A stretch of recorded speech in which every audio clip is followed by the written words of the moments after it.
You released an open letter about the budget several days ago, I think. I'm not exactly sure about the date. I just know about the contents. Pero sir, when the President signed the budget for 2025 on December 30, he supposedly cured some of the complaints against the BICAM version. I'm wondering lang if you feel that the concerns were addressed, kasi I don't know if your open letter came after the signing or before the signing. So what do you think of the signed GAA for 2025, specifically yung AKAP, specifically yung increases doon sa DPWH at yung unprogrammed funds? Well, alam mo, Ed, all the while, akala ko pag-uusapan natin yung tourism sa Baguio. Ay, we'll also get there, sir. Hindi ko alam yun. Sorry, sir. Nahuli yata ako rin. Anyway, first, I just would like to clarify na yung anim alyansang nagkakaisang mamamayan is a group of advocates for good governance at yung fight against corruption. And it's composed of retired generals, may mga clergies di siya, people from the private sector, from the health sector, youth sector, women's sector, iba-iba. At I'm not a member of ANIM. Isa lang ako doon sa mga pumirma no kanilang manifesto. So, pagdating naman doon sa critical issues ng budget, talagang kami, may ginawa rin ang ating presidente na din niya, nabito niya yung worth 194 billion. Pero siyempre may kakulangan pa. No? Siguro may reasons kung bakit niya hindi niya masyadong natutukan pa yung AKAP. Pero yung AKAP kasi talagang nagulat kami doon sa amount, 26 billion. Doon sa pondo ng DPWH na increase pa uli ng 288 billion na hindi naman hinihingi ni Secretary Bunuan. Tapos yung unprogrammed amount, yun na nakakatakot yung unprogrammed. Although, pero pa rin, malaki pa rin yung sabihin natin, ang nabawas doon sa unprogrammed amount is about 168 billion. Pero malaki pa rin ang unprogrammed. Ibig sabihin, anytime pwede silang mag-disburse ng fund, gamitin nila sa iba't ibang mga proyekto nila. At nakakatakot yun. Nakakatakot yung ganun kalaki. So, yun na mga kina-question namin na pinirmahan ko dun sa manifesto na yun. Sir, in particular yung AKAP, kasi yung AKAP, again, as you also pointed out, AKAP was not even in the National Expenditure Program for 2025. I mean, it was not even submitted by Malacanang. Yet it was put in by the BICAM, and it was approved pa rin by the President. Tapos, well, I'm sure you've heard about it. Ang sabi ni Senator Grace po, ang hatian nila is 21 for Congress, 5 billion for the senators. May I ask you think, are you also of the opinion that that's kind of pork barrel? Yeah, basically it's also a pork barrel. Kasi nga, balikan natin 2024, biglang nagkaroon ng AKAP ang 2024. At kung iisipin mo, ngayon pa lang pala magkakaroon ng guidelines. Paano yung AKAP na binigay last year? Na ang dami namigay last year. Wala pa lang guidelines pala yun. No? So yun na nakakatakot doon. So gamit ng ating mga lawmakers at yun ang mga ginamit nila para ipamigay nila na wala pa lang guidelines. No? At ngayon pa lang gagawa ng guidelines. Pero kung titingnan mo yung what is happening on the ground, marami sa mga lawmakers natin ginagamit yan parang ayuda nila. Parang akala mo personal money nila. At ipinagmamalaki pa nila yan na kami lang ang namimigay nito. Tapos gustong-gusto pa nila na sila ang namimigay. Para talagang magpapasalamat yung tao sa kanila. Never sila, no? Bihirang-bihira sa mga lawmakers na nagsasabi na itong AKAP na to o itong AX na to, ito yung mga natatanggap nyo na to, taxpayers' money. Pera ng bayan ito. Ito yung mga taxes na binabayaran nating lahat. Pag tinatanong ko nga yung mga beneficiaries, at sabi ko, who's filing your income tax? Kukunti lang. Ibig sabihin niya, wala kayong binabayad na tax. Lahat tayo nagbabayad ng tax. Every item that we buy at the stores, the department stores, every food item, may tax yan. Kaya tayo ang may pera ng bayan yan, pera natin yan, at binabalik lang sa atin. Kaya dapat wala tayong utang na loob. Yun ang ina-emphasize ko dyan sa aking mga meeting sa kanila every time na may akap ako nakotanggap o kaya AIX ako natanggap sa mga senators, yan ang lagi kong ina-emphasize. At pag nagbabayaran na, payout na, maalis na ako. Ayoko na ma-involve doon sa payout. Di ba pwedeng pigilan nyo ng mga local government executives, senator, mayor, halimbawa, sa bagay, senador yan, saka congressman, ano? Biglang susulpot doon. Kasi DSWD has been saying na wala dapat kinalalaman ang politician sa pagdidistribute niyang mga ayuda na yan, AIX or AKAP, wala daw silang ano dyan eh. Pero ano ang pwedeng gawin ng local government? Kung sakasakali na kapareho nyo, you agree, hindi dapat siya na merong nagkiklaim na politiko dahil yan ay pera ng taong bayan. Ano kaya ang pwedeng gawin ng local government? Now that even the national government is saying, walang kinalaman dyan ng politiko. Sa ganyang sinabi ng national government, ano kaya ang pwedeng gawin ngayon ng mga local government executives? Dagdag sa tanong ni Ami, Mayor, last month, sinabi rin ni Senator Ping Lacson na yung AKAP, yung AIX, yung TUPAD, ay hindi yan pera ng mga legislators. Dapat yan, ang gumagastos niyan, mga executives, katulad nyo, mga mayors. May ganun bang sentimiento, may ganun bang sama ng loob, may ganun bang mga concern yung mga local executives katulad nyo pag nag-uusap kayo na parang itong dapat ay trabaho nyo ay inaagaw ng mga legislators? It's actually a sentiment that is being shared by many of the local chief executives, either league members of the League of Cities or League of Municipalities. Common yan na problema. Common yan na issue na nire-raise namin. At another issue na nire-raise din namin, Sec Ronald and Ami and Ed is, bakit ayaw nyong i-share yung mga pinapamigay ng mga lawmakers natin? Bakit ayaw nyong i-share sa amin yung listahan? No? Bakit hindi kayo transparent? Sa amin, pwede nyo i-check sa amin sa social welfare, sa local government, kung sino nabigyan namin. Why is it na ayaw nilang ibigay sa amin yung listahan? Ano? At alam mo, sino ba nakakaalam kung anong situation sa ground? It's the local government. And specifically, the city social welfare. Kasi meron talagang due diligence na ginagawa niyan. Alam nila kung sino talaga nangangailangan ng pera. Alam nila kung sino yung mga indigents. Kasi nagkaroon yan ng mga survey. May tinatawag doon sa survey na yun to really determine kung sino yung mga nasa list of indigents. Ang nakakalungkot, pag ginawa ka na yan ng Kongreso, ang binibigyan nila supporter. Kasi di ka basta-basta pwedeng pumasok. Dahil may pangalan ka dapat, supporter ba kita o hindi? Supporter ba kita o hindi? Kaya nakakalungkot isipin na, kumbaga, election money. Kumbaga, ang nakakalungkot lang, sa ngayon, ang ibinibigay pa nila, yung pera pa ng bayan. Hindi pa sila gumagastos na galing doon sa mga porsyentong ninakaw nila sa mga projects. Yung mga porsyentong ninakaw nila bilang contractor sila. Porsyento nilang kinuha pa nila bilang supplier. So, kita mo, may porsyento na. Sila pa yung contractor, sila pa yung supplier. Sobra na. Di ba? Sobrang-sobra na. So, ano nga po ang pwede kayang magawa ng mga local government executives? Ngayong may ganyang sinasabi ang national government na hindi dapat kasama mga politiko dyan sa mga bigayan ng ayuda. Tama yan, Ami. Good question. Let the social welfare decide on it and work on it. Sila lang dapat na walang interference ang mayors o any political figure. Huwag makialam. Katulad dito sa Baguio, pag may dumating na ayuda galing sa senator, bigay ko kagad sa City Social Welfare. Bahala na si City Social Welfare na gagawa ng listahan.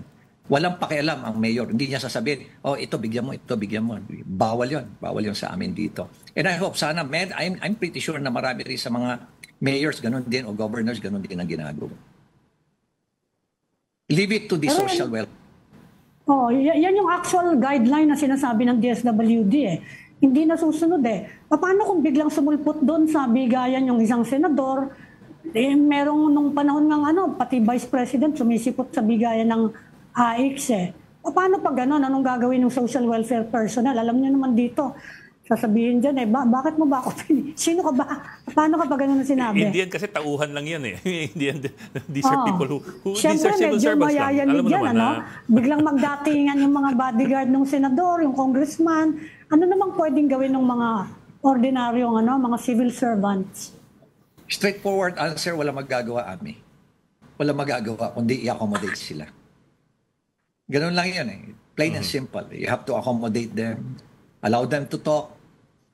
Ganun lang mangyayari doon. Oo. Kaya talagang mabuti na merong ganyang guidelines ngayon na ginawa ang DSWD. Sana maipatupad na maayos. Kaya lang aawayin naman yung regional director. Sasabihan yung regional director. Tatakutin pa na, mahirap pa kayo sa budget, hearing, mga ganun pa, paparinggan, magpaparinig, yun na yun. Siyempre, matatakot yung regional director. Actually, Mayor, as early as I think May of 2024, in-announce ni Secretary Gatchalian na bawal ang mga politikong mag-distribute ng Yes. But it was still done. It was still done consistently kasi you can see the video.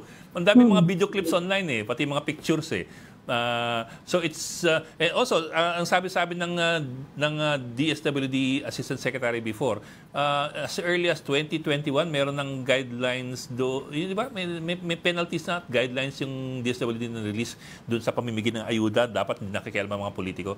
So yung guidelines are not exactly new. Unfortunately, tama ka Ed. Unfortunately, hindi nasusunod. These are the realities on the ground. Hindi nasusunod. Kami, Mayor, yes. Nandun kami ni Ami, Mayor. Nandun kami sa stage. Tutulak namin sila sa entablado. Sino lang naghahanap ng Kunyari magsusumba. hindi, tatanong ko lang, Mayor, kasi you have also been talking about the corruption in public works projects. At lalo na, matagal nyo na nababanggit yan Meron ba kayo nakitang improvement?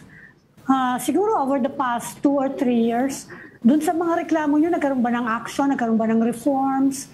Dahil detalyado yung iba yung mga sinasabing di ba? Na paano nakukuha yung pera, sila na yung contractor, sila pa yung lahat-lahat na. Hindi ba may conflict of interest, may kickback pa? Meron ba kayo nakitang improvement or reforms in the system, structural? Ewan ko kung may nagagawa. Alam mo, maganda naman ang reputation ni Secretary Bunuan. Kaya lang siguro hindi pa namin nag-trickle down sa amin. Pero ang tanong ko lang is, sino ba namimili doon sa mga district engineer? Sino ba namimili doon sa regional director ng DPWH? Sino ba nag-a-approve ng mga projects nila? Gusto niyo malaman kung sino? Sino your guess is as good as mine.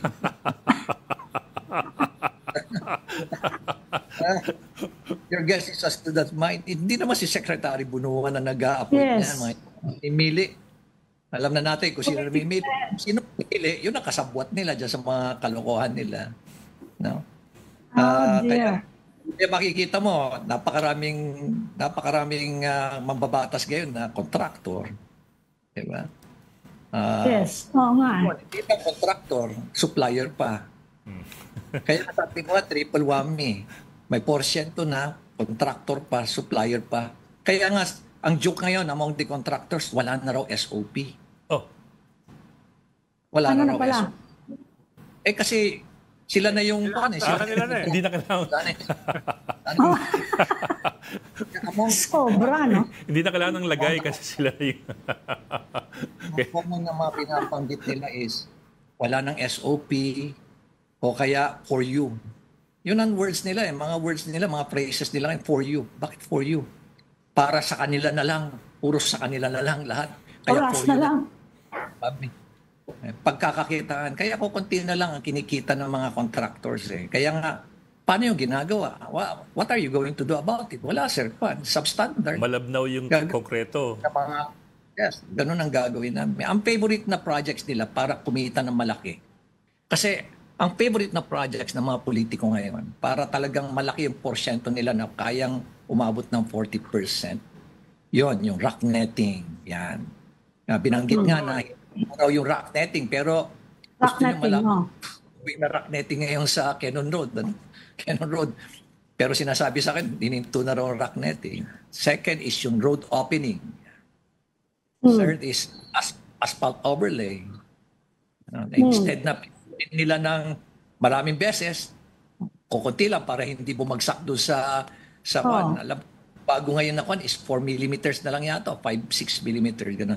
Hindi nila Para gaano palit ng palit. Ang lit nun. palit. Tapos yung, of course, yung flood control, malaki yan. Malaki yan. Napakalaki yan kasi nga kalokohan sa dredging at dun sa sheet piles. Ano? So another is yung cat's eye. Ano? Cat's eye nasa akin. Cat's eye. Sa akin yung dupa na bawat piraso niyan is nasa 11,720 ang dupa niyan. Detailed unit price cost. Oh dear. Dupa. Yung Bawat cat's eye? piraso niyan. Detailed dear. unit price niyan is 11,720. Pero actual cost niyan, including installation at lahat, is 1,800. Ay! Oh dear. Times 11. Binili nila is millions and millions of pieces ang binili. So, per million, 1 million, 1.9 billion. Siguro, kung talagang may freedom of information tayo, talagang malalaman mo kung ilang millions ang binili. No? Now, another is yung roadside barrier. Yung roadside barrier, yung utility barrier, yung pabilog, yung ori. Yun, bawat ang presyo niyan is yung sa dupa na tama-tama, nakakuha ko ng detailed unit price analysis. Ang bawat presyo niya, 121,330 pesos. Isang piraso. Per meter. Oh my goodness. Per meter. Ang pira Oh, niyan. dear. Alam mo ba kung ilan ang kwan yan? Ilan ang totoong presyo niyan nung kinontak namin yung isang supplier sa kwan? Ito yun, no? Sinasabi ko sa inyo. Yan, ganyan. Oh, yeah. We know. Okay. Yeah. Ang piraso niyan is 1 meter is $255. $255 sa mga 14,000. 15,000. 40. Sabihin na lang natin, plus tax, plus logistics. Cost, freight cost, siguro sabihin na lang natin 20,000.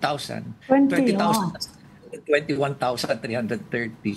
So bawat kwan, sobra-sobra pala, mga mahigit 100,000 ang kinikita nila per meter. Oh dear. Para, usually Per ito, meter. nilalagay sa kurbada. Kurbada. Ilalagay. Oo. Pero tingnan nyo itong ginawa nila. Oh.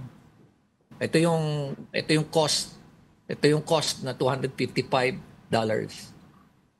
per meter. Oh dear.